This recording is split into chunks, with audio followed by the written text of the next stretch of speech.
Hey guys, over the years I have reviewed a ton of weapon mounted lights from very popular companies: Olight, Streamlight, Surefire, Phoenix, Claris. And in my opinion, if you have a home defense pistol that has a rail on it, you should probably have some type of light on it. That's just my opinion. But some of the lights can be pretty expensive. I know I've had Surefires that were over $300. Mod light, I've never owned a mod light, but most of them are in the $300 to $400 range. I've had multiple Streamlights that are well over $200. The majority of them are at least $140 or $150. This Phoenix, this does have a laser, but it's like $120 or $130. When I reviewed the Claris, it was like $80. It's cheaper than that now. The Olight here, I think, is like $90, and then the Balder, that's like $120 or $130, something like that. So they can get pretty expensive. And so Fayachi reached out to me, said they had a pistol-mounted light, asked if I'd be willing to take a look at it. And I know some of you can't afford, the $100, $200 lights. So I said, yeah, I'll take a look at this one and kind of see if it holds up to any of these other ones, or if it's better just to save up and buy one of the more expensive ones. So I figured we'd do a quick unboxing and then go over all the specs and features, and we'll get it mounted on something and see what it looks like. And so right away I can see we got 4 batteries included. Those are the CR123A batteries. It only takes 2, so they give you an extra set. Looks like we got a user manual, the light itself, and you will notice right away this is almost a direct clone of the Streamlight, the TLR-1. And I'll see if I can find a picture and put that up here of what the Streamlight looks like. But the controls, the body, everything looks a lot like the Streamlight.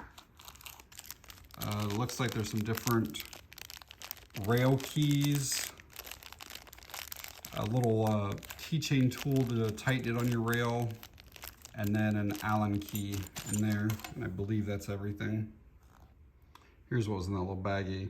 So it looks like there's a SIG P320 rail adapter, Smith & Wesson, there's a 1913.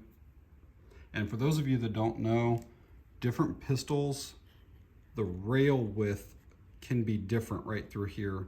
And so you have to have different ones that will lock into that and fit into there. And that little piece is right there. So there's a Glock one that comes pre-installed on it. And that Allen key basically just work this bolt out. This thing pops out and then you just replace it. But I have found that the Glock key probably works for the majority of firearms. I've used the Glock one on like the Smith & Wesson M&P 9. I've used this on a Beretta PX4 Storm. So the Glock does work for a lot of other guns, not just Glock. So like I mentioned earlier, this is a kind of a replica or a clone of the Streamlight, the TLR-1. That pistol light only had 300 lumens. The Fayachi here is 400 lumens with a throw of 490 feet. It is all aluminum. The anodization feels really, really good. I'll give you guys some up closes of it. It's got the same type of clasp for the battery compartment. So basically you pull this up. We'll just go ahead and do it here. Pull this up and then this thing will just pop off. And then we can load the batteries in here. And it does show on each side the direction that the battery should go. So just like that, and then we'll get it back together. The switches offer momentary or constant on, so you can, and I'll show that here in a bit. It's IPX4 water resistant, so it can get wet. You would not want to submerge it in water for very long, but it is okay if it's raining or whatever. The dimensions are 3.4 inches in length, 1.5 inches in height here, and then 1.5 at its widest spot there. And it weighs right about 4 ounces with the batteries in it. So I will say one thing that is a little bit of a disappointment is the user manual. I don't believe is for the light that they have sent me. This is the HL-20L, which when I look through it, it looks like there is a laser on the HL-20L, and I do not have, they sent me just the HL-20. So whoever did like the packaging put the wrong manual in with this. But I guess it is good knowing that they do have an 800 lumen version, so I'll have to look into that one as well. So the controls are really simple on the HL-20, and they're ambidextrous. You want them to be simple on a weapons light. So basically, if you want a momentary on, you just push down here and release whenever you want. If you want it to be constant, you just flip up on the thing instead. And you can do that from either side. So again, if you want momentary, if you want constant. Mounting, it's really easy. Just basically kind of unscrew that a little bit. It's spring loaded. So then just take your pistol, find your slot, push it up on there, and then tighten this back down, and then we'll use that little tool to really cinch it down. But yeah, you could use any flathead screwdriver, a coin, but they include this here in there, and this is what this is actually for, is to tighten that all the way down with it. So here's what it looks like mounted onto a Taurus TX22. This pistol is a very similar size to a Glock 19. So I just wanted to give you an idea of what this does look like. You know, it does probably stick out close to an inch beyond the end of the muzzle there.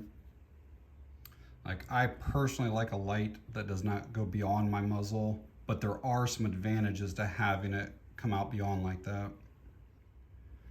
So here in the next few days, I'll get to the range and we'll do some shots with this to make sure that there's no flickering or anything like that with the light, doing anything funky or anything.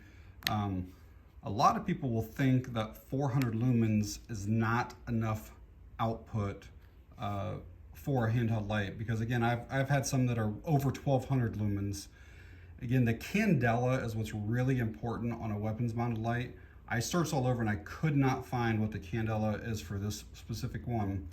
But I did want to show you guys that, like, on my Beretta, this is my home defense pistol, and I've ran this O-light, which is the PL Mini Valkyrie. I've had this thing on here for probably 4 years or more, and it's only a 400 lumen light. And again, I've got them that are well over 1,000, but I still choose to keep this one. I like the size of it, the output is plenty, and whenever it gets dark, I'll show you a comparison between the two lights and maybe even some of the brighter ones, just to kind of show you how much 400 lumens can do, you know, in a dark home. Now, 400 lumens is probably not enough if you were into law enforcement, because a lot of your stuff may be outside, might be in a parking lot that already has some lights, and you need a really bright light to kind of, you know, overcome the parking lot light. But I'll try to give you guys a comparison here. Keep in mind it's daylight, there's a bunch of light, but this is the O-Light 400 lumens. So it looks like right now that the Fayachi has a tighter hotspot. I'm basically at the exact same distance.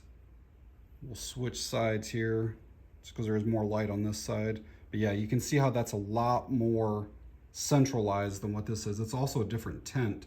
The O-Light appears to be a little bit like whiter, and so the Fayachi is a little more of a neutral color.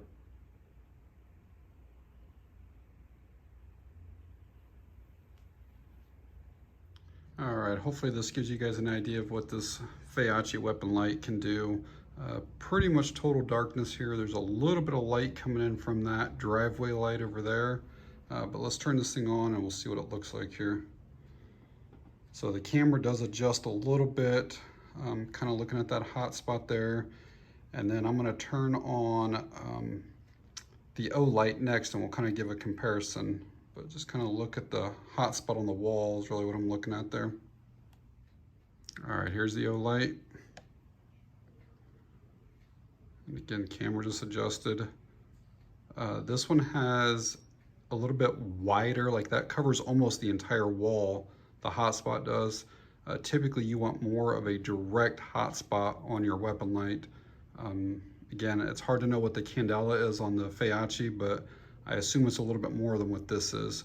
We'll try to do them both side by side so we can see here. All right, this won't be exact, but it'll give you an idea here. So we're gonna do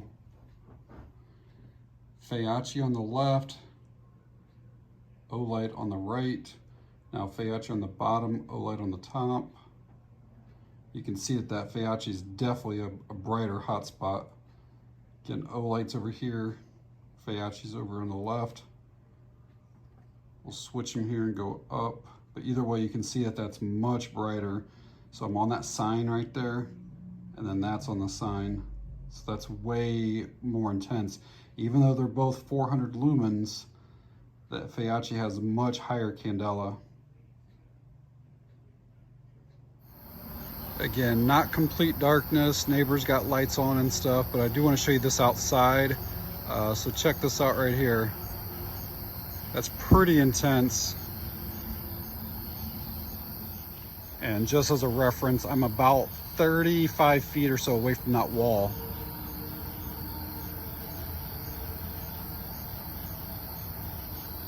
Here's another corner outside that's pretty dark other than that light on up there, but we'll check this out. You can see that really lights stuff up. All right guys, out at the range here with the Fayachi pistol light. We'll get probably somewhere around 100 rounds through it total. Obviously won't show them all on camera, but we'll make sure that there's no issues whatsoever with it.